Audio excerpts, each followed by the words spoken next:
Radio Eternidad, impactando el presente con un mensaje eterno.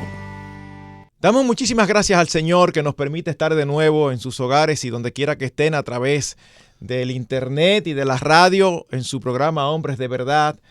Con ustedes el pastor José Agüero y un servidor Marcos Peña, sus anfitriones de siempre, tratando un tema tan importante como es la responsabilidad que tenemos como padres de enseñar sexualidad a nuestros hijos.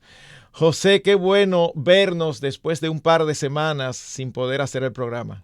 Bueno, un gozo que el Señor nos da de poder encontrarnos para servir juntos, pero también cuando ustedes no nos ven juntos es porque uno de los dos está sirviendo y cumpliendo responsabilidades ministeriales que siempre también nos traen gozo y alegría poder ser instrumentos útiles en las manos del Señor. Así que muy contento, Marcos, de poder compartir este tema y todos los temas que Dios ha traído para los hombres y para todos los creyentes que centran su vida, su accionar en la palabra de Dios. Amén, amén. Para contextualizarnos y recordar, empezamos a tratar algunos principios generales. Decíamos que nadie puede dar lo que no tiene y a veces parte de la problemática es que los padres no enseñan acerca de la sexualidad a sus hijos porque ellos mismos no están claros o para ellos mismos es un tabú o tienen ideas distorsionadas. Así que nosotros quisimos, y a manera de repaso, establecer algunos principios generales que la Biblia nos enseña de manera clara. Lo primero que dijimos fue que el sexo fue creado por Dios y por lo tanto es algo santo, deleitoso y bueno. No tiene nada de malo. El problema está cuando se practica fuera del contexto que Dios ha diseñado, que es el matrimonio. Así que es importante entender que no es el diablo que lo inventó. No, Dios en su gracia y misericordia inventó algo tan genial como las relaciones íntimas para ser practicadas en el contexto matrimonial. Lo tercero, es que las relaciones sexuales en el matrimonio no fueron dadas por Dios solamente para procreación. En otras palabras, las relaciones íntimas no son un mal necesario. Procreamos y ya, y decíamos lo interesante de que casi todos los mamíferos tienen relaciones sexuales cuando la hembra está en celo. No es algo que ocurre continuamente. No todo el tiempo un macho es atraído por una hembra en el reino animal. Sin embargo, en el reino de los hombres, de los seres humanos que fuimos hechos a imagen de Dios, Dios nos creó de una manera que pudiéramos disfrutar. Por eso, después que se tienen los hijos y crecen, los esposos pueden seguir disfrutando del deleite de las relaciones íntimas. Hasta ahí habíamos llegado. Hoy queremos dar un cuarto principio general de una manera bastante breve para entonces empezar a tratar directrices prácticas a la hora de enseñar acerca de la sexualidad a nuestros hijos. Y el principio que queríamos establecer es que en el diseño de Dios la base o el motor de las relaciones íntimas es el amor. En el mundo, una forma de referirse a las relaciones íntimas es la expresión hacer el amor. Pero la verdad que es, José, que no hay nada más lejos de ese concepto que lo que el mundo hace. ¿Cómo tú vas a hacer el amor con alguien que tú acabas de conocer en un bar o en una discoteca o en una fiesta? Tú estás haciendo tú estás practicando una relación sexual, pero tú no estás haciendo el amor, porque el amor no surge de la noche a la mañana. El amor es ese amor sacrificial que nosotros vemos en las Escrituras, que está dispuesto a sacrificarse por el ser amado, no solamente a buscar su gratificación o no a buscar su gratificación. Cuando el sexo que se practica fuera del matrimonio es un sexo casual, es un sexo puntual que solamente está buscando satisfacer las pasiones carnales. Pero no fue así que Dios lo diseñó. Es por eso que la relación íntima en el matrimonio es algo más que un acto físico. Es un acto de expresión y comunión y de entrega el uno al otro. Es por eso lo importante de que sea realizado por una pareja casada, que se ha prometido amor eterno delante de Dios y de los hombres. Y esto es como la cúspide de ese amor, cuando entregamos no solo nuestros anhelos, nuestros deseos, sino también que entregamos nuestros cuerpos el uno al otro. Lo que distingue al amor bíblico es precisamente que está más preocupado por las necesidades, deseos, placer del otro que por el mío. Y eso no puede suceder en una relación casual. Es por eso que hay un versículo en Hechos donde dice: más bienaventurado es dar que recibir. Ese debe ser el versículo clave. Si alguien quiere tener un versículo clave para las relaciones íntimas con su esposa, debe ser eso. Y debemos enseñar a nuestros hijos desde pequeños que ellos posiblemente tengan la oportunidad algún día cuando crezcan de tener un esposo y una esposa, y que van a tener esa relación deleitosa, espectacular, donde ellos van a estar más preocupados o deben estar más preocupados por el placer del otro que por el placer de ellos mismos. Hay una esposa de un pastor, y me encanta cuando escucho a mujeres maduras hablar de esto, porque la idea que se tiene es que el sexo es algo que solamente interesa a los hombres. Claro, con el paso de los años eso ha ido variando, pero todavía hay creyentes que tienen esa idea. Y la esposa de un pastor dice lo siguiente: la relación sexual matrimonial es la forma más elevada en la comunicación del amor, un lenguaje que expresa amor sin palabras, invita a la emoción más profunda y poderosa. Crea como ninguna otra cosa la intimidad en el matrimonio. Es más, al dar y recibir el regalo de hacer el amor, esta intimidad crecerá más fuerte y más preciosa con el paso de los años. Cada encuentro nos llevará a un conocimiento más profundo el uno del otro. Y yo estoy seguro, José, que tú en tu labor de pastor te habrás encontrado en muchas ocasiones con hombres y mujeres que han tenido una vida de promiscuidad sexual y al final tienen que reconocer que no encuentran una verdadera satisfacción ahí. Así es. Es que cuando Dios diseñó todo, lo diseñó dentro del marco de lo que es su naturaleza. Y la naturaleza de Dios en su relación con nosotros, básica, para mí tiene dos aspectos imprescindibles, básicos. Tiene, yo diría muchos, pero para mí el 1 y el 2 son la santidad de Dios y la justicia de Dios. La santidad significa que lo que Dios diseñó tiene que dedicarse o practicarse exclusivamente dentro de un marco donde el pecado no esté presente. Y la única manera en que la relación sexual se puede practicar en un marco dentro del pecado no esté presente es cuando se hace entre el esposo y la esposa. Es la única forma. Pero aparte de que sea entre el esposo y la esposa, es que no debe haber un tercero. Y esto es importante que hagamos esa aclaración, Marcos, porque puede ser que usted esté como hombre con su esposo, con su esposa, y puede ser que tenga un tercero en su mente. Y eso sucede mucho porque hoy en día se ha beatificado las famosas fantasías sexuales, que tú puedes tener en mente a otra persona. Si tu esposo no es muy elegante, tú puedes tener en mente un actor de esos de Hollywood muy elegante. Y eso a una mujer le va a excitar y le va a ayudar a que su líbido se aumente. Uh-huh. Pero puede ser también lo contrario con un hombre. O, como algunas parejitas, lamentablemente me he enterado en la consejería, y es que utilizan el televisor para poner películas pornográficas, supuestamente para estimularse viendo lo que otro hace. Y eso obviamente que es una práctica sexual, aunque sea con tu esposa o tu esposo, pero no dentro del marco de la pureza y de la sexualidad. El primer encuentro que miramos en la Biblia, en Génesis el capítulo 2, hablando acerca de Adán y Eva, estaban ellos desnudos y no se avergonzaban. Pero para mí el que no se avergonzaban era, primero, porque no estaban haciendo nada pecaminoso. Y en segundo lugar, porque tampoco estaban utilizando ningún instrumento, ninguna ayuda pecaminosa. Y en tercer lugar, porque lo estaban haciendo delante de los ojos de Dios y no se avergonzaban tampoco de Dios.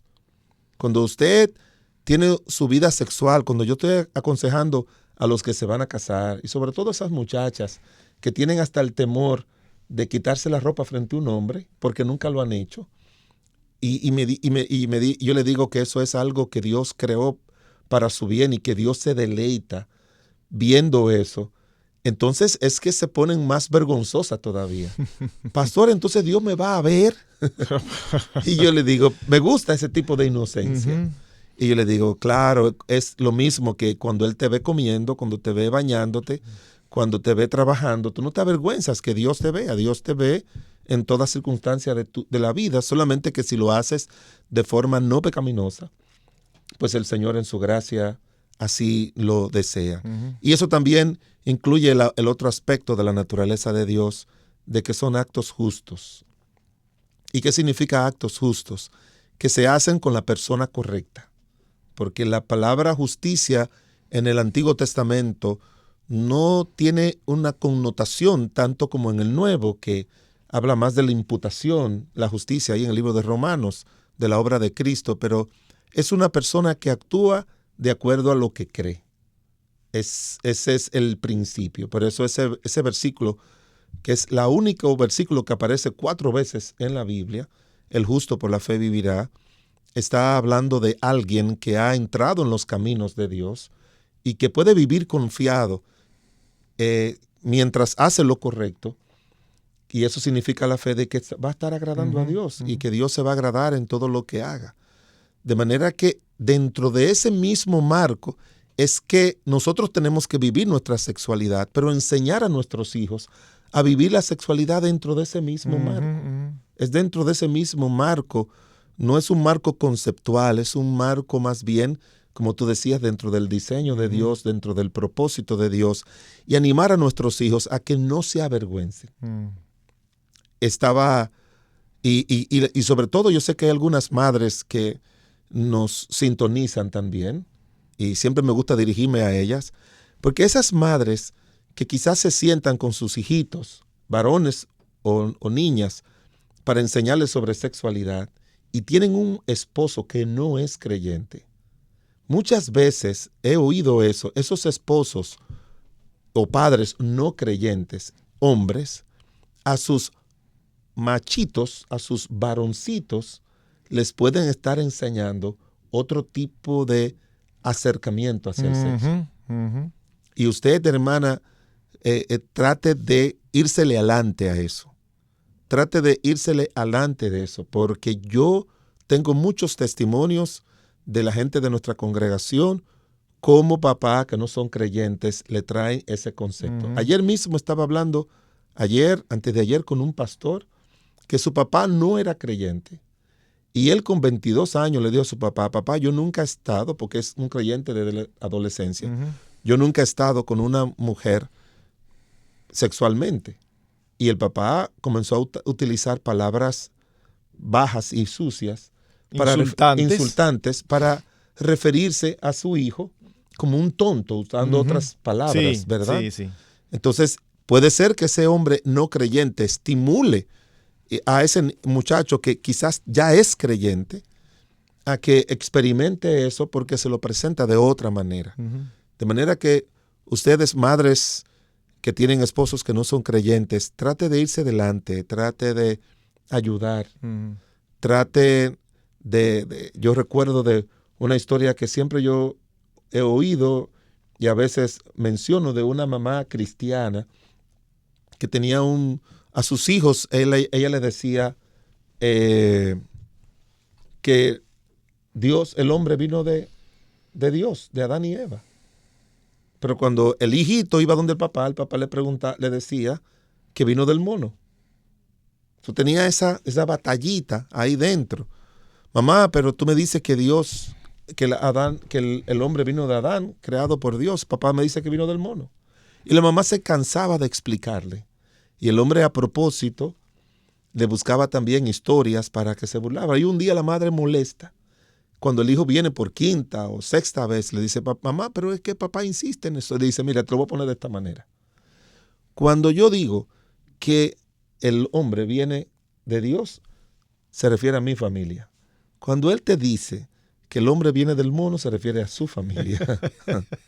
Así que eso para que tú lo entiendas. Yo espero que se te clarifique la cosa.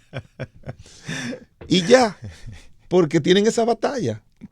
De veras que la tienen, no solamente con respecto a la creación y a cualquier otro evento, pero sobre todo en esa área que es tan peligrosa. Sí, aquella es peligrosa a la fe y a la confianza y creencia en un Dios. Esta es peligrosa para la vida moral, social y humana de ellos. De manera que siempre usted tiene que tener ese marco y váyase adelante. No espere que tengan los hijos 14, 15, 16 años. Hágalo antes. Pues vamos a resumir lo que hemos dicho hasta aquí en términos de los principios fundamentales. Debemos de evitar dos extremos. Por un lado, el pudor victoriano que ve todo lo que es sexo como algo sucio, como algo pecaminoso, como un mal necesario. Eso no es bíblico. Pero por el otro lado, debemos de evitar esta visión hedonista de la posmodernidad, donde el fin principal del hombre es el placer. Esos son dos extremos con los que nosotros vamos a tener que lidiar. Y en nuestra época, el extremo más duro y más común es el hedonismo. El equilibrio. Dios lo hizo hermoso en un contexto matrimonial. ¿Qué significa hedonismo, Marcos? Hedonismo significa vivir para el placer. Es estar concentrado en el placer. Es como que esa es la meta máxima de la vida. Es una palabra que siempre usamos nosotros los pastores porque tiene un trasfondo de la cultura griega. Sí. De ahí es donde viene, de la cultura griega. Pero es bueno que ustedes sepan que muchos de esos imperios que eran muy fuertes, Marcos, la historia, aunque no haces esos énfasis grandes, el imperio romano, el imperio griego, cayeron precisamente cuando en su estado de poder se entregaron a estos placeres, de todo tipo de placeres pecaminosos, todo tipo de placeres pecaminosos. Y eso dañó tanto a esa sociedad como lo está dañando hoy en día. Dentro de su cultura, porque hay elementos ahora que no existían allá, pero no podemos creer, muchas veces decimos, estamos en el peor momento. Es que ha habido imperios que han llegado a una degeneración moral tan grande como la que estamos viviendo ahora. Y eso ha causado su destrucción. Habiendo dicho esto, permítanos ahora, en el próximo segmento, irnos a ciertas directrices prácticas de cómo nosotros podemos y debemos enseñar acerca del sexo a nuestros hijos. Quédense con nosotros. Porque ningún donativo es demasiado pequeño para el dador de toda buena dádiva, agradecemos de todo corazón tu ofrenda de amor, la cual hace posible que programas como este continúen en el aire. Gracias por tu imprescindible y fiel apoyo financiero, el cual cambia vidas por la eternidad con programas como este.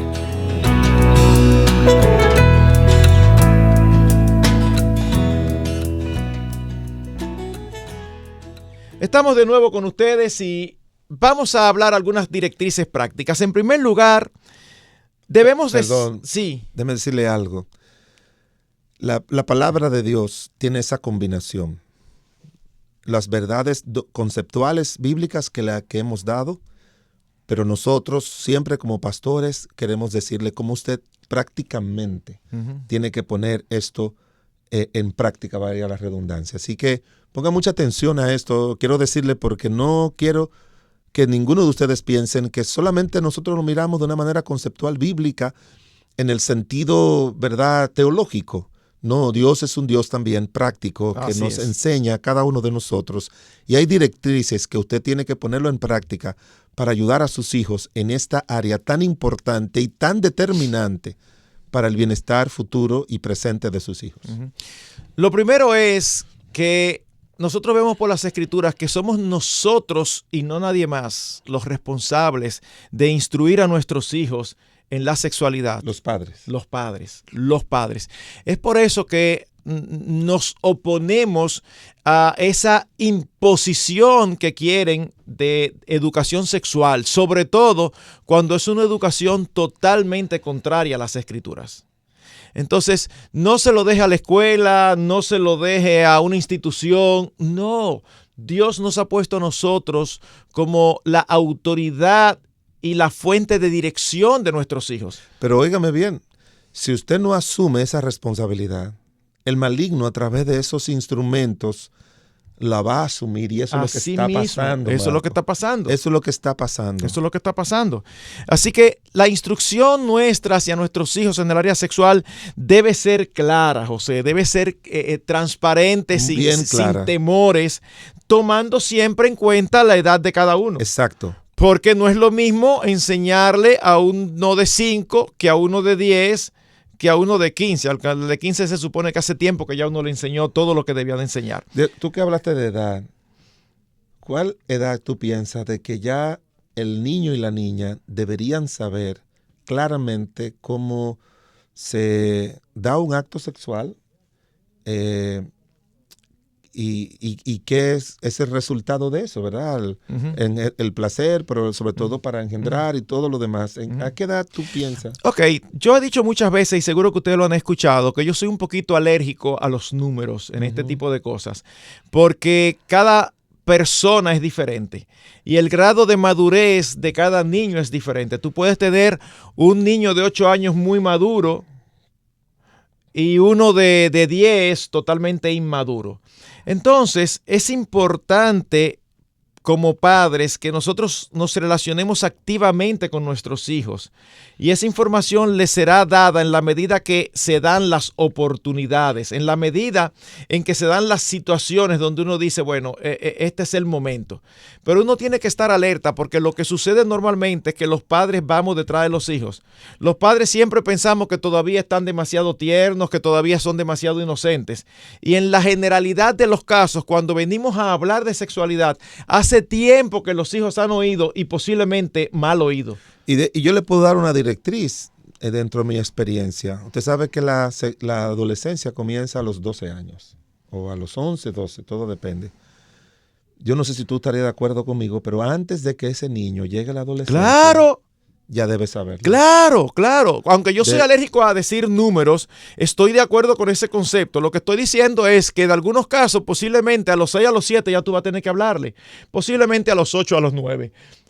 Pero si no, habiendo dicho que soy alérgico a los números, si a los 9 años usted no le ha hablado de sexualidad a sus hijos, puede ser que ya usted esté, como dicen ahora, atrás. Atrás. Porque, miren, a los 9 años posiblemente ya él ha escuchado mucho más de lo que usted quisiera. Y una vez más, con el peligro de que lo haya escuchado distorsionado de fuentes inadecuadas como son otros amigos o videos o fotos de verdad. Y yo le puedo dar una recomendación científica, totalmente científica. La madurez de una niña es 2 o 3 años superior a la de un niño varón. Eso está demostrado. Generalmente eso es así. Maduran primero, se comienzan a desarrollar normalmente a lo que nosotros llamamos desarrollar, que ya sus órganos reproductores, que ya tiene su periodo mensual, todo primero. Algunos estudios dicen que a los 35 años es que un hombre y una mujer están a la misma edad mental, de que la edad mental y la madurez de una mujer es antes que la del varón. ¿Sabe lo que significa eso? Que su niña, y sobre todo en esta época que las niñas, las mujeres son vistas por niños y adultos como objeto sexual, a su niña usted debe hablarle desde que tiene 3, 4 años para que evite que le toquen, que alguien le ponga la mano, que alguien la siente en sus piernas, que papá, si la vas a sentar en la piernita, tiene que hacer que haya cierto respeto con eso también. Aunque sea tu hijita. Yo tengo mis nietas y yo me las cargo y hago todo con ellas, pero yo tengo cuidado con ellas. No es por mí, es porque tengo miedo de mí, alguna reacción pecaminosa mía. No. Yo solamente quiero enseñarles a ella ese principio de que así debe ser siempre. De cuidado, de pudor. Igual. Uh-huh. Entonces, las niñas van a desarrollar primero y las niñas son objeto, no los niños inicialmente. Son las niñas la meta, el objeto de persecución. No estoy hablando solamente de otros niños, sino de adultos. De también. Adultos depredadores. Exacto. Sí. Y dentro de la familia usted tiene que decirle, mira, papá no te tiene que poner la mano por tal sitio. El abuelo, ni la abuela, ni tu primo, ni tu hermanito, ni ningún amiguito por nada. Eso es a los 4 años, tiene que tenerlo bien claro, bien clarito. Así es. Estas son tus partecitas para tu orinar, estas son tus partecitas para esto. Nadie debe ponerte la mano por Así ahí. es. Nadie. Ni nadie te puede pedir que le haga algo, ni que le ponga la mano a nadie. Uh-huh. Y si alguien te lo hace y te amenaza, tú le dices, te quedas callada y de una vez viene y me lo dice. Porque se manejan demasiado amenazas. Eso hay que hacerlo con tiempo, hay que prepararlos para eso, porque eso puede suceder. A veces nosotros pensamos que eso solamente le sucede a los demás. Nadie está exento. Así que hay que prepararlos. Mira, si eso sucede, nunca aceptes amenaza. Tú te quedas callada, pero viene y me lo dices. Porque es un comportamiento típico de los depredadores. Claro. Y entonces crecen con ese trauma y no lo sacan para afuera y les daña su sexualidad futura. Y tienen que decirle, mire, cuando ya tienen 5, 6 años por ahí, comiencen a decirle, mira, es que hay algunos papás, padrastros, abuelos, tíos, hermanos, primos, vecinos, compañeros de clase, profesores, pastores, que muchas veces no respetan a una niña. Uh-huh. No lo respetan. Uh-huh. Y no, pero usted está creando como miedo, temor a los niños. No. Es que hoy en día todo eso se ve. Uh-huh. Es triste, pero es una realidad. Todas esas categorías que le dicen, uh-huh, se ven. Todas esas categorías se ven. Uh-huh. Y usted tiene que preparar a su niña. Su niña usted no la está criando, invirtiendo vida, salud y tiempo para que cualquiera venga a dañarle su existencia, porque eso le daña su existencia. ¿Y sabes qué, José? ¿Sabes qué? Yo entiendo lo que tú dices y hay que poner mucha atención con las niñas. Pero en la época en que estamos viviendo, hay que incluir a los niños. ¿O no? Claro. Por la cantidad de situaciones que se dan, casos reales, donde le han desgraciado la vida a jóvenes porque en la familia han aparecido abusadores de niños y crecen con tendencias e inclinaciones homosexuales. Fruto de eso. Fruto de eso. Entonces, tenemos que estar muy alertas.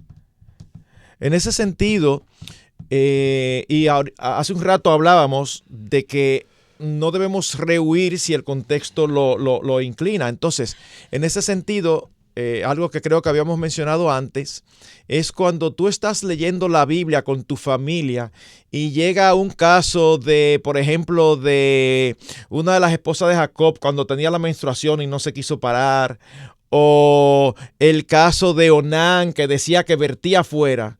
La tendencia a veces de muchos padres es que vienen leyendo la lectura consecutiva y como hay niños pequeños, ellos saltan esa parte. ¿Sabes qué? Léala y usted se queda tranquilo. Puede ser que le pase de noche. Ahora preguntan, le dice a su nivel y en su lenguaje. Porque si Dios lo puso ahí, ¿quiénes somos nosotros para censurar la palabra de Dios? Así es. ¿Es una censura, José? No, aquí está hablando, voy a saltar Proverbios 5, porque mis niños están muy pequeños todavía. O sea que tú te estás tomando la prerrogativa de decir qué porción de la palabra de Dios es adecuada o no.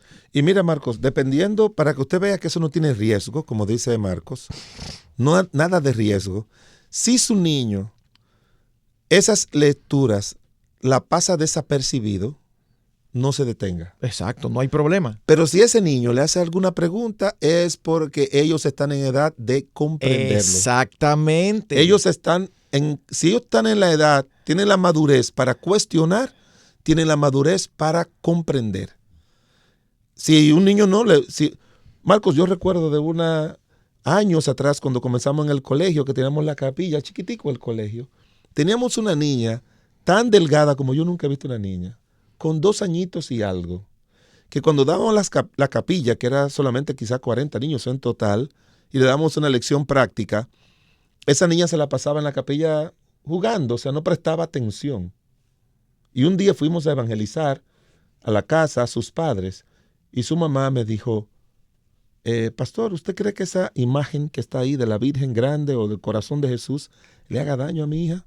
Y yo le dije, no, bueno, es que mire, primero eso no es Dios. Y le da una imagen, era un corazón de Jesús, le da una imagen a su distorsionada. Distorsionada de quién es Dios. Pero así le dije yo, inocentemente, pero quizás a su edad no, para no ofender a la señora, porque yo sé que después que reciban a Cristo, automáticamente el Espíritu Santo le va a hacer quitarla. Uh-huh. Pero estaba tratando de dar el plan de salvación y hablarle. Y al final ella me dice, ¿sabe por qué, pastor? Porque mi hija vino del colegio un día y dijo, mami, ese no es Cristo, quite eso de ahí. Y yo dentro de mí dije, eso lo oyó ella en la capilla que dimos hace como 2 o 3 semanas. La que está jugando, la que está entretenida, no lo pasó desapercibido, pudo entender eso y rápidamente le llamó la atención a su mamá. De manera que enseñar la palabra de Dios, aunque uno piensa que quizás otros niños lo pasaron desapercibido, pero ella no. Entonces sí hay que darle una explicación. Entonces yo le dije, sí, nosotros le explicamos a los niños el libro de Éxodo, capítulo 20, que habla de no hacerse imagen. Y mire, aquí lo dice la Biblia, que las imágenes no deben ser. Ya no estaba tratando de ser diplomático en ese momento con ella, porque yo le dije claramente que eso no lo representaba, pero sí le expliqué con la Biblia abierta. Pero lo que me llama la atención es que esa niña lo pudo percibir. Sí. Entonces, lea todo, como dice Marcos, léalo todo. Tenga esa lectura así con ellos, porque de una manera u otra, la palabra de Dios, como dice la Escritura, es útil para todo. Es cuando están pequeños, cuando debe de enseñársele lo que es el adulterio, lo que significa la prohibición de casarse con un incrédulo. A veces esperamos demasiado tarde. Si nuestros hijos crecen con la noción de que no debe un creyente casarse con un incrédulo, va a ser mucho más fácil para ellos mantenerse alerta y evitar ser envuelto o engañado. Así que a medida que van creciendo, debemos de hacerle advertencias específicas.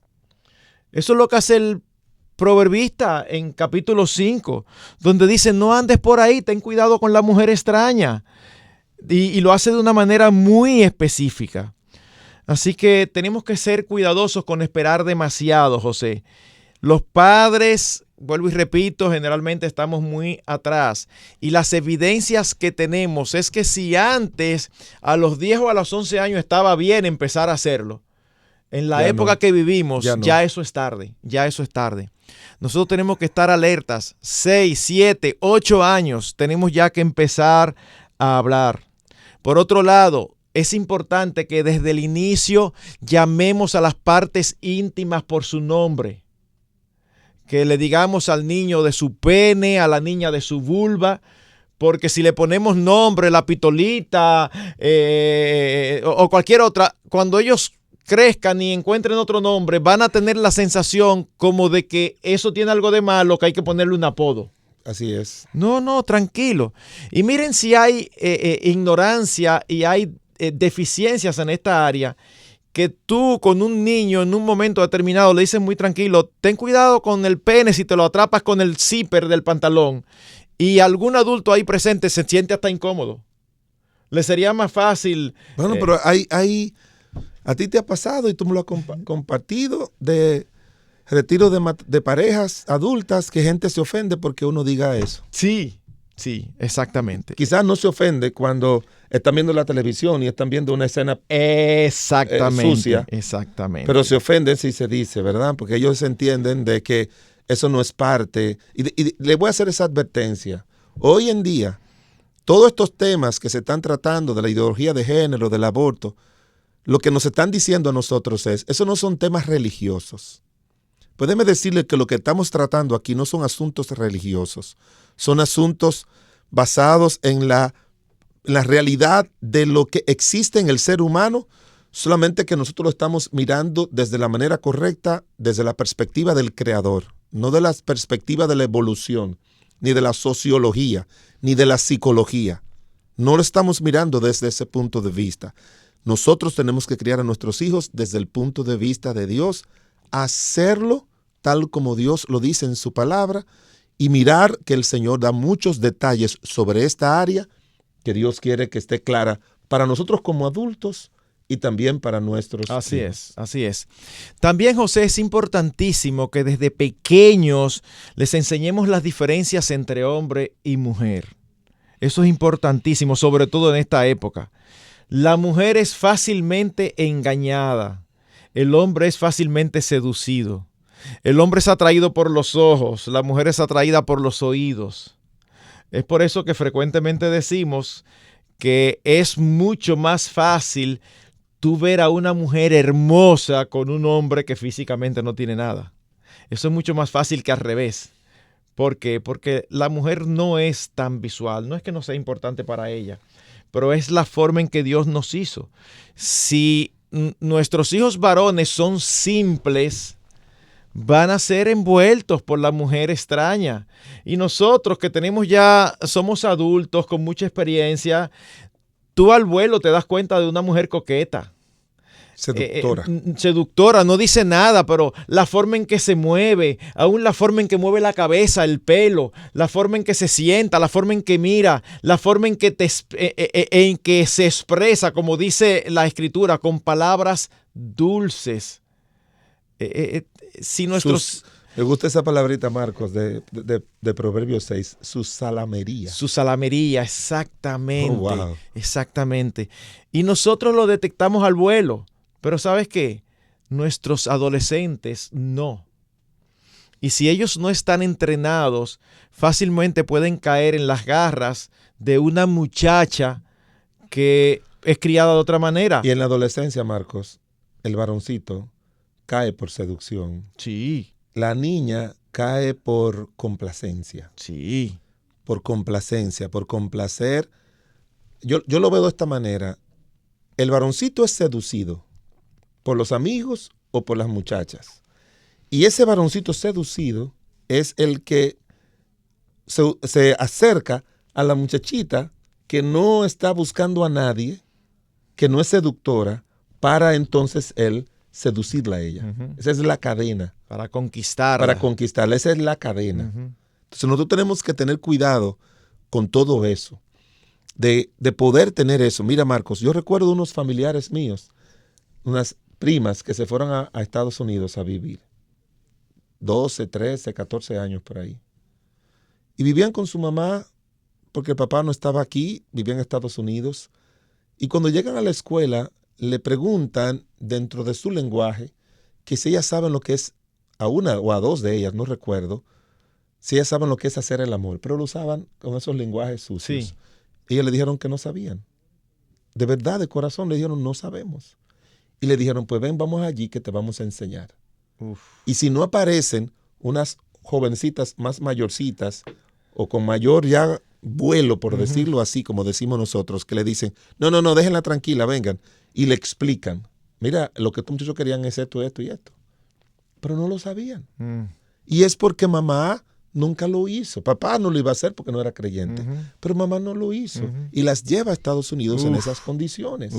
Pero así llegan, no solamente a Estados Unidos, así llegan a las escuelas, así llegan a los colegios. Y déjeme decirle algo, si usted tiene a sus hijos en un colegio cristiano, no significa automáticamente que todos esos niños que están ahí son cristianos, sí, ni que sus padres son los cristianos que deben ser, ni se confíen que no pueden pasar cosas. No se confíen. En colegios cristianos, niñas han salido embarazadas. no se confíe. No, a veces los hermanos piensan que un colegio cristiano es un pedazo del cielo aquí abajo. Sí. Es cristiano porque la filosofía que lo sustenta es cristiana. Exacto, Es cristiano porque los profesores son cristianos, pero los estudiantes no necesariamente lo son. No. Y uno no puede estar pegado de cada estudiante vigilándolo. Marco, antes que se nos vaya el tiempo, Sí. tú tienes muchas puntualizaciones No, ya el tiempo se nos fue. importantes, pero puntualiza las que te Ya el quedan. tiempo se nos fue. Yo creo que vamos a tener que hacer una segunda parte. Porque hay aspectos muy importantes. Este es un tema muy trascendente. Así que déjenme citar a alguien para que nos entendamos. Alguien dice: es mucho más fácil construir un sistema de valores sexuales al transmitirles tú mismo, es decir, los padres, el concepto, que desmontar uno incorrecto transmitido por los amigos, la televisión o peor aún la pornografía. Es una decisión estratégica introducir palabras como pene, vulva y relación sexual antes que alguien más lo haga. Somos los responsables de instruir a nuestros hijos en la sexualidad. Y eso implica que tengamos en cuenta varias cosas que lamentablemente el tiempo no nos ha permitido tratar. Esperamos en una próxima entrega completar esto que ilusamente pretendíamos hacerlo en un solo programa. Hasta la próxima. Radio Eternidad, impactando el presente con un mensaje eterno.